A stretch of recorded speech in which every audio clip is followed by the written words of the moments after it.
आज हम आप सभी को अपने चैनल के द्वारा देव उठनी एकादशी की कथा सुनाने जा रहे हैं। सुनिए। पसंद आए तो उसे लाइक, शेयर और सब्सक्राइब जरूर करिएगा।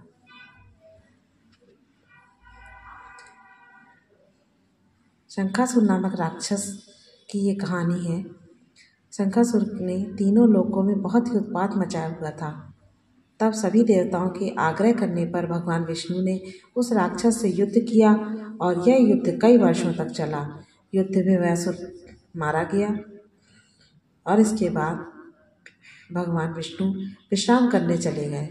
कार्तिक शुक्ल एकादशी के दिन भगवान विष्णु की निद्रा टूटी और सभी देवताओं ने भगवान विष्णु की पूजा की। शिव महापुराण के अनुसार पौराणिक समय में दैत्यों का राजा दंभ हुआ करता था। वह बहुत बड़ा विष्णु भक्त था। कई सालों तक उसके यहाँ संतान नहीं होने के कारण उसने शुक्राचार्य को अपना गुरु बनाकर उनसे श्री कृष्ण मंत्र प्राप्त किया। यह मंत्र प्राप्त करके उसने पुष्कर सरोवर में घोर तपस्या की। भगवान विष्णु उसकी तपस्या से प्रसन्न हुए और उसे संतान प्राप्ति का वरदान दे दिया। भगवान विष्णु के वरदान से राजा दंभ के यहाँ एक पुत्र ने जन्म लिया। इस पुत्र का नाम शंखचूड़ रखा गया। बड़ा होकर शंखचूड़ ने ब्रह्मा जी को प्रसन्न करने के लिए पुष्कर में घोर तपस्या की। उसकी तपस्या से प्रसन्न होकर ब्रह्मा जी ने उससे वरदान मांगने को कहा। तब शंखचूड़ ने वरदान मांगा कि वह हमेशा अजर अमर रहे, वह कोई भी देवता उसे नहीं मार पाए। ब्रह्मा जी ने उसे यह वरदान दे दिया और कहा कि वह बद्री वन जाकर धर्मध्वज की पुत्री तुलसी जो तपस्या कर रही है उनसे विवाह कर ले। शंखचूड़ ने वैसा ही किया और तुलसी के साथ विवाह के बाद सुखपूर्वक रहने लगा। उसने अपने बल से देवताओं, असुरों, दानवों, राक्षसों, गंधर्वों, नागों, किन्नरों, मनुष्यों तथा त्रिलोकी के सभी प्राणियों पर विजय प्राप्त कर ली। वह भगवान श्री कृष्ण का परम भक्त था।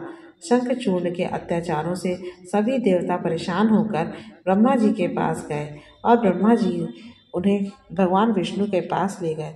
भगवान विष्णु ने कहा कि शंखचूड़ की मृत्यु भगवान शिव के त्रिशूल से ही होगी, अतः आप उनके पास जाएं। भगवान शिव ने चित्ररथ नामक गण को अपना दूत बनाकर शंखचूड़ के पास भेजा। चित्ररथ ने शंखचूड़ को समझाया कि वह देवताओं को उनका राज्य लौटा दे, परंतु शंखचूड़ ने मना कर दिया और कहा कि वह महेश्वर से युद्ध करना चाहता है। भगवान शिव को जब यह बात पता चली तो वे युद्ध के लिए अपनी सेना लेकर निकल पड़े। इस तरह देवता और दानवों में घमासान युद्ध हुआ, परंतु ब्रह्मा जी के वरदान के कारण शंखचूड़ को देवता नहीं हरा पाए। भगवान शिव ने शंखचूड़ का वध करने के लिए जैसे ही अपना त्रिशूल उठाया, तभी आकाशवाणी हुई कि जब तक शंखचूड़ के हाथ में श्री हरि का कवच है और इसकी पत्नी का सतीत्व अखंडित है, तब तक इसका वध असंभव है। आकाशवाणी सुनकर भगवान विष्णु वृद्ध ब्राह्मण का रूप धारण कर शंखचूड़ के पास गए और उससे श्री हरि कवच दान में मांग लिया। शंखचूड़ ने वह कवच बिना किसी संकोच के दान कर दिया। इसके बाद भगवान विष्णु शंखचूड़ का रूप बनाकर तुलसी के पास गए।